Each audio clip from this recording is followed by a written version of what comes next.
And welcome back to जोर का जोड़ पीएसएल सीजन 9 स्पेशल। और हम ब्रेक पे चले जाते हैं मगर मज़े की हमारी गुफ्तगू चलती रहती है। इस जो ब्रेक में मज़े की एक डिस्कशन होती है, मैं हर दफ़ा ऐसी थोड़ी कहती हूँ कि हमें लाइफ लेसन मिलते हैं मुशी भाई से, और वो लाइफ लेसन वाकई बहुत ज़्यादा वेटेज रखते हैं और हमारी ज़िंदगी में बहुत फ़र्क पड़ता है उससे। मुशी भाई बहुत बहुत शुक्रिया। ये हम सब के लिए कहते हैं ना, जो पहला जो आपके अल्फाज होते हैं ना आपकी ज़ुबान से निकलते हैं, वो पहले आपके कानों में पहुंचते हैं फिर दूसरे के कानों में पहुंचते हैं। तो बस ये है कि कोशिश करते हैं कि आपस में कोई ना कोई पॉजिटिविटी रहे, क्योंकि ये पाकिस्तान में पॉजिटिव बात करना बहुत ज़रूरी हो चुकी है। जब भी हमारे जितने भी बच्चे आते हैं इनसे हम सारे इंटरेक्ट करते हैं, आप लोग अपने अपने ज़िंदगी के एक्सपीरियंस बताते हैं, और इन बच्चों के लिए बहुत ज़रूरी है कि इस दौर में अच्छी अल्लाह की नेमतों का शुक्र अदा करें, पॉजिटिव बातें करें, क्योंकि पाकिस्तान में इस वक्त पॉजिटिविटी की ज़रूरत है। बाकी अल्लाह का दिया इस मुल्क में सब कुछ बहुत ज़रूरत है पॉजिटिविटी की, और बहुत ज़रूरत है स्पेशली यूथ में पॉजिटिविटी आ जाए तो फिर आपकी वो ट्रेंड और वो मोमेंटम बन जाएगा पॉजिटिव रहने का। आप लोगों से सवालात का सिलसिला हम शुरू करेंगे कि आप लोग सवाल पूछ सकें, ज़रा जहन में जमा कर लें सवालात। एक हम कैचेस के ऊपर ज़रा पहले हम अपनी पूरी एनालिसिस निकाल लें, बिकॉज अभी तक ये एनालिसिस हमने बड़ी ढूंढी और हमें मिली नहीं थी, तो we had to take all this analysis out के कैचेस कितने कौन सी टीम ने अभी तक ड्रॉप किए हैं। This is half of the PSL season 9 done, और क्या रहा कैचेस ड्रॉप करने का सिलसिला वो आपको बताते हैं, एंड देन फिर आप लोगों के सवालात पे हम मूव ऑन करेंगे। ये आपके सामने स्क्रीन पर, ये आपकी स्क्रीन पर आपको सबसे पहले लाहौर कलंदर्स को जब आप देखते हैं तो पॉइंट्स टेबल पर सबसे नीचे हैं, लेकिन एक जगह है जहां पर ये सबसे ऊपर है और वो है कैच ड्रॉप करने की। 6 मैचेस में 9 कैचेस इन्होंने ड्रॉप किए हैं। मुल्तान सुल्तान्स ने भी 6 मैचेस में 9 कैचेस छोड़े हैं। कोयटा ने 5 मैचेस खेले हैं, उसमें उन्होंने 8 कैच ड्रॉप किए हैं। इस्लामाबाद यूनाइटेड ने हर मैच में 1 कैच ज़रूर ड्रॉप किया है, 5 में से 5। और उसके साथ साथ कराची किंग्स, इनमें 5 मैचेस में इन्होंने 3 कैचेस ड्रॉप किए। और सबसे आखिर में है बाबर आजम की पेशावर ज़ल्मी, जिन्होंने 5 मैचेस खेले और सिर्फ 1 कैच ड्रॉप किया है। तो ये है खुलासा ड्रॉप कैचेस का जिसका अभी हम जिक्र कर रहे हैं। बिल्कुल। और मतलब जब हम फील्डिंग की बात करते हैं हम तो रोज़ाना यही बात करते रहे हैं, the kind of fielding that is happening in PSL season 9। मुझे भाई क्या हो गया, लड़के रस्टी हो गए हैं क्या, लाइटें सही नहीं है, हो क्या रहा है? I have no idea. Actually, I have no idea. हाँ। To be very frankly speaking, ये बहुत ज़्यादा हम सोच रहा था मैं पिछले 2 दिन से, बल्कि कल इंजमाम से डिनर किया, उनकी तरफ डिनर किया, तो ये बात हो रही थी कैसे स्टैंडर्ड्स हो गए, क्या हो रहा है। मतलब अच्छे फील्डर कैच ड्रॉप कर रहे हैं। Khushdil is one of the very very fine catch करता है, वो बहुत अच्छा फील्डर है। उसने एक ही मैच में 3-4 कैच ड्रॉप कर दिए उसने। अब मुझे समझ नहीं आती, आई डोंट नो आइदर मैं एक बात करने जा रहा हूँ और ये शायद ये वायरल भी हो जाए बात। अच्छा। वो वायरल ये बात हो सकती है। लाला ये वार्निंग दे रहे हैं पहले से वार्निंग दे रहा हूँ। करें मुशी भाई, वायरल करें। वायरल ये कर रहे हैं कि जिस तरह किसी ने कहा था कि इंडिया ने बॉल चेंज करके अपने मैचों में बॉल इसका डिफरेंट होता है, तो मुझे लगता है इस पीएसएल में शायद बॉलों का वेट या डिफरेंट हो, या इसका ज़रूर नोट करवाना चाहिए, क्योंकि जितनी जल्दी वो नीचे आता है तो लोगों के हाथों पे लाके गिर जाता है। शायद वजनी बॉल हो, शायद ये बात को नोट करके हमें दोबारा इस पे चेक करवाना चाहिए। ये भी एक वजह हो सकती है, हो सकता है, क्योंकि आपकी साइंस इंक्वायरी बिठाने वाली बात है। अब पढ़ी लिखी बात बताता हूँ आप लोगों को, क्योंकि एजुकेशन बहुत है मेरे पीछे, इसलिए पढ़ी लिखी बात कराता हूँ।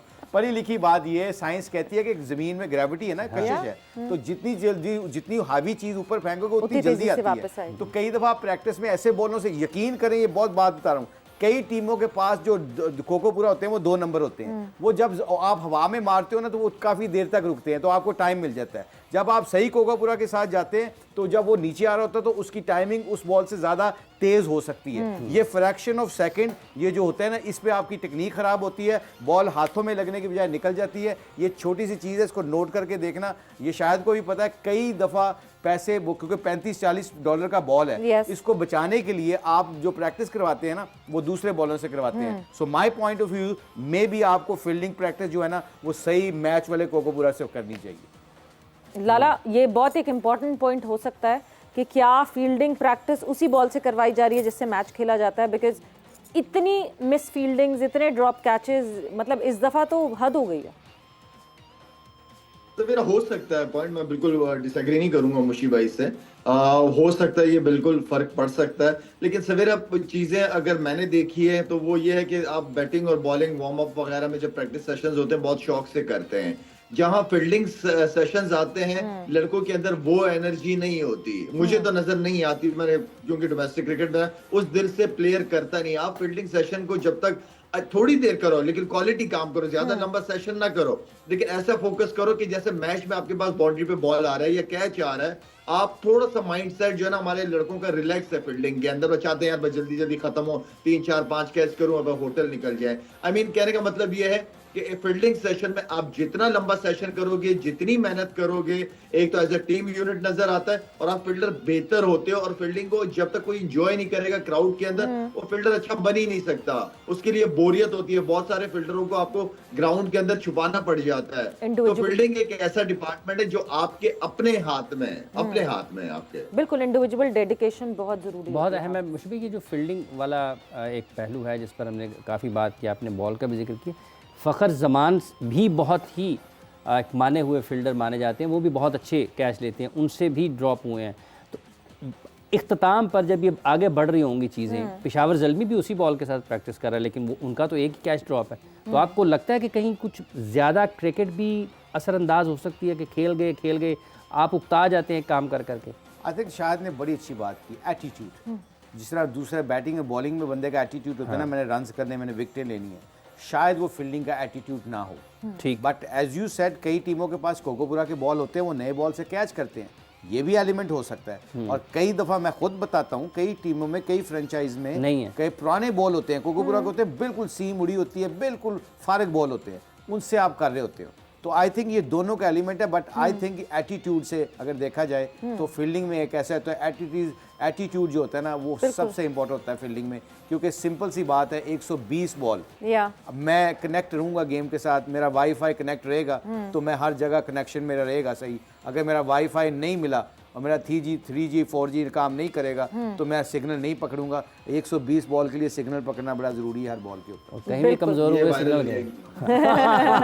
भाई आपको वाईफाई के अच्छी कंपनी से आपको कमर्शियल भी मिलने वाला है। शायद कमर्शियल तो मुझे नहीं मिलना, वो तो आपको इंशाल्लाह मिलना, और आपको मिल गया, मुझे मिल गया, एक ही बात है। मगर जायज़ वाले ज़रूर कहेंगे कि जब समा के साथ ही हमने जाने। आपको नाम तो नहीं लेना चाहिए था आपको। कोई बात नहीं, ले दिया उनको, थोड़ा बहुत दे दिया ना, फ्रीडम दे दिया ना। कुछ पाने के लिए कुछ खोना तो पड़ता ही है ना शायद। लाला मुसीबत हो गए। कल एक बहुत इंपॉर्टेंट हमने डिस्कशन की थी लाला, जब जिस वक्त आप मौजूद नहीं थे। कराची के क्राउड के ऊपर बहुत क्रिटिसिज्म हो रही है, कराची के स्पेक्टेटर्स नहीं आ रहे हैं, बहुत क्रिटिसिज्म हो रही है। थोड़ा सा उस वक्त पे वापस जाते हैं और वो सोचते हैं कि जब आप कराची ब्लूज से या कराची डॉल्फिन से खेला करते थे, उस वक्त तो हमें छतों पे भागते हुए लोग दिखते थे।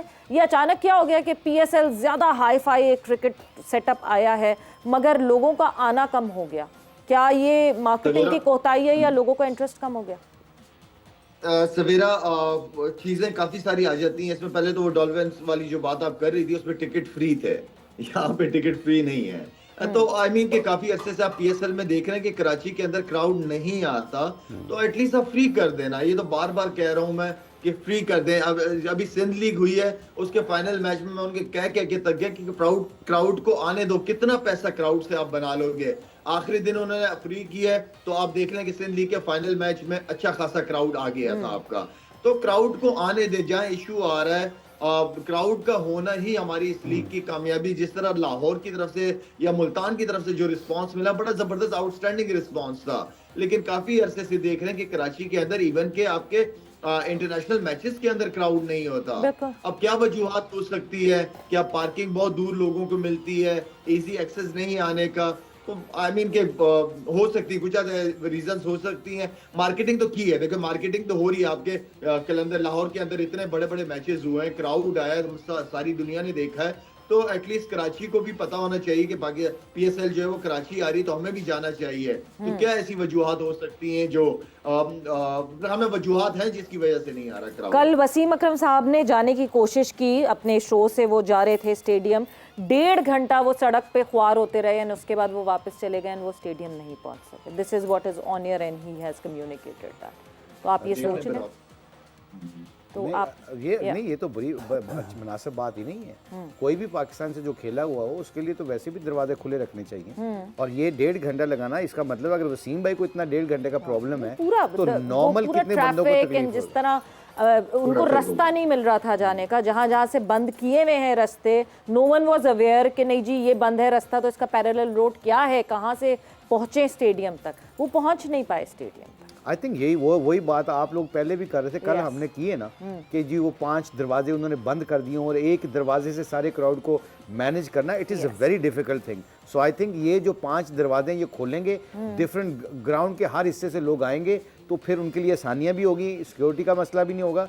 एक दरवाजे से अगर आप जाते हैं तो आई कैन बिलीव दैट कि 2 घंटे भी लग सकते हैं, क्योंकि ट्रैफिक भी है, लंबा वॉकिंग डिस्टेंस भी है। और फिर दूसरा, हैविंग सेड दैट, जो हमने दूसरे दिन कल बात की थी कि स्कूलों को लेके आएँ, स्कूलों के बच्चों को लेके आएँ, उनको अपने हीरोज़ के साथ बिठा के मैच के बाद 5-10 मिनट तस्वीरें खिंचवाएं ताकि उनको क्रिकेट का भी शौक पड़े और जाके ग्राउंडों में वो अपनी फिटनेस का भी ख्याल रखें। बिल्कुल। सो ये बहुत इंपॉर्टेंट कुछ टॉपिक्स थे जो हमने डिस्कस किए, मगर क्योंकि वक्त की कमी की वजह से हम अब इंपॉर्टेंट एक और टॉपिक था जहाँ पे हमने शाहीन की स्पीड के वाले से बात करनी थी, वो हम अभी आज नहीं डिस्कस करेंगे, मगर कल जो हम शो करेंगे और 1 बजे जब जोर का जोर फिर से आपसे आके जुड़ेगा तो सबसे पहले ही हमारा डिस्कशन पॉइंट ये होगा और हम उसके वाले से हमने कुछ वीडियोस निकाल के और कुछ कंपैरिजन करने की कोशिश की है कि अच्छी खबर ये है कि शाहीन की पेस बढ़ गई है and we are happy for that.